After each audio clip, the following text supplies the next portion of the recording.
items I want to go over with you. Let's see here. First, we're going to start off with if you have a little baby. We've taken care of my little granddaughter since she was, I think, 3 months old, something like that. And it wasn't a new experience for us because we had kids before, but times have changed and things have gotten a lot better. So when a little baby like that comes with you, things come along with that little baby, along with diapers and mother's milk. And if you're not giving the baby mother's milk, then this is still a good idea. But what we do is we get the frozen pumped stuff. So my daughter-in-law, she just freezes it for us, and then we defrost it and we feed her with it. But in the beginning, it was really tough. She's really finicky.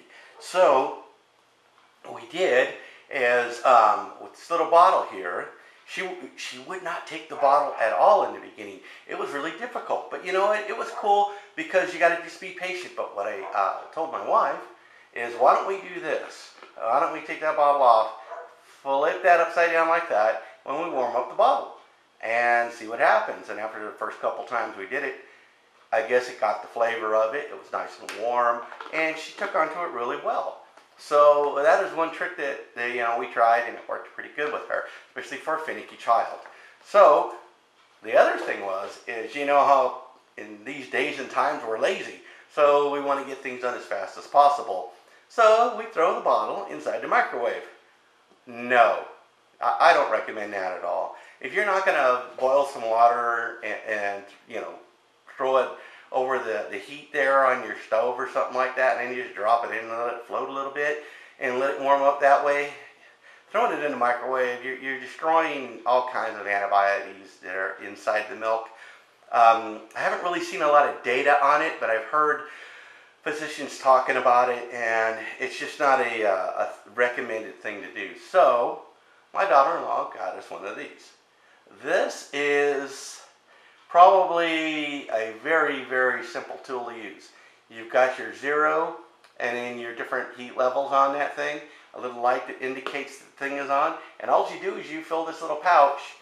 You don't fill it, but you put a little bit of water in there, and then you put the bottle inside there and you turn it on, and it heats it up really fast. It's really a nice thing. It wasn't expensive. Plus, if you look on like Facebook or Craigslist, you could probably find a good used one, or go to garage sales even. You could probably find a good used one, and they work really good, and we have never ever had a problem with it. It's just phenomenal, and they heat up just as fast as a microwave without destroying all those antibiotics. Now, since we're talking about bottles, get the burpless bottles, because I mean, it's so much easier to handle a baby when or him or her, when they're not so gassy and, have all that aching going on. So get the burpless type bottles. You'll save yourself. But, here's a warning. When you go shopping for bottles, especially Dad, I didn't know this, and I don't really pay attention when I go shopping. I look for deals, and that's all I look for, because we're on a fixed income. So, being a grandparent, most grandparents are on fixed incomes. So what happens is you've got a limited budget. So what I did is I looked for a quality bottle, burpless bottle, that my granddaughter could use. And I found some. 2 for $1. I couldn't believe it. It was great. One thing I did not look at is the flow chart. Apparently, these things put out different, flows. So most moms know it, dads don't know nothing. So that's why I've got this video out to teach Dad a few things, because I had to learn them the hard way. So when a baby's that little, they will actually gag on their own milk if they have too high of a flow. I did not know that, okay? Now I know. So it's, dads, there you go. Get a low flow when they're little, and as they start requiring more milk and start enjoying more milk, get a high flow. And it'll work out really good for them. Just remember, quality doesn't always mean you're getting the best. So you've got to look to see what the flow is and go from there. The other thing is that really gets me is these sippy cups. So when you get a toddler and you get away from the bottle and you start liking to drink out of cups because everybody else is doing it, well, these little sippy cups are really popular for a long time. But you know what? tip them over and you'll find out that they leak like crazy. If you have nice carpet, if you have nice floors, you're going to stain them. They're horrible. I hate these things. As far as I'm concerned, you can burn them all. But they came out with a little bit better one.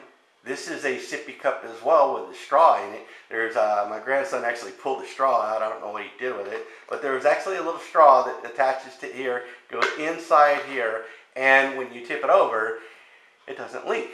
Now at first it didn't, but I guess he bites down on this part here, this little valve right here. He bites down on it enough to where it wore it out and now it leaks. But, you know, for the most part it didn't leak, which was really nice. You're going to flip out on something that really got me, and still I buy them today, is these little apple juice things, containers. They do not leak. They're great. You could find them at pretty much any store, ranging from 89 cents on up to $2. I mean, they are awesome, and they come in different figures too. They got the SpongeBob here, they got Ninja Turtle here. I've got Spider-Man, Superman. I've got all kinds of different characters. But what's nice is you can take the top off of them and clean them.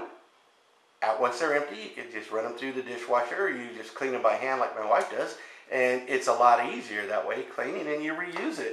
And you know what? Your good old bottle washer can wash it out really good, and it gets it really clean. Then put your new juice in there, back in the fridge it goes, and it works great. And my grandkids are forever dropping them, and they go like that, and they never leak. So it's just awesome. These little things are awesome, worth the money to go get them. We got a whole collection of them, and they work fantastic. I do recommend them. But you know what? It is a BPA product. I don't really know exactly how many BPAs there are in there, but I can't even read it, to tell you the truth, because everything's so small. But what I do is I use them. We wash them about 10 times, and then we throw them away after that. So I get 10 uses out of them, and I think that's plenty, and then I go buy some more. So, I mean, I'm sure people use them more often than that, but I get 10 uses out of each one of them, and then we throw them away because I'm just that way. So, with that, there's one last product that I want to talk about, which is right behind me. During the summertime, a lot of people kind of don't think twice when they take baby out to go outside and go do some adventures. And as you're older, you don't really think about it because you're older, okay, and you know yourself. But baby has really, really light skin. Most babies do, and they're the sun isn't nice to a baby. Not always. In some cases there are, but most they're not. So this product here, I found that it really works good. And this is 50 plus here. This is what I use on my grandkids. Now, this one is the spray, and they've kind of taken the spray off the market because parents didn't have the sense enough to spray it onto their hands first and then wipe it onto the kids. They just sprayed them right in their faces. Duh! I mean, you might as well send that parent back to school because, I mean, it's going to get in their eyes and their mouths and who knows what else. So, if you have the spray or something like that, spray it on your hand first, kind of swish it around a little bit, then put it on little faces and necks and arms and stuff, because sunburn is not what you want your little ones to have. It's a very, very bad thing in the beginning. So when you're at the store, you see these things on sale. I found two for, I think it was two for $4, something like that, because they're getting rid of the spray. So two for $4 isn't bad. I've seen them up to $10, but you could find them online a lot cheaper than that. So make sure you get your kids covered really good. And with all these little products that I just showed you, it keeps the kids fed, it keeps your carpets clean, and it keeps everybody happy. So with that, this is Grandpa Shorts, and I'm out.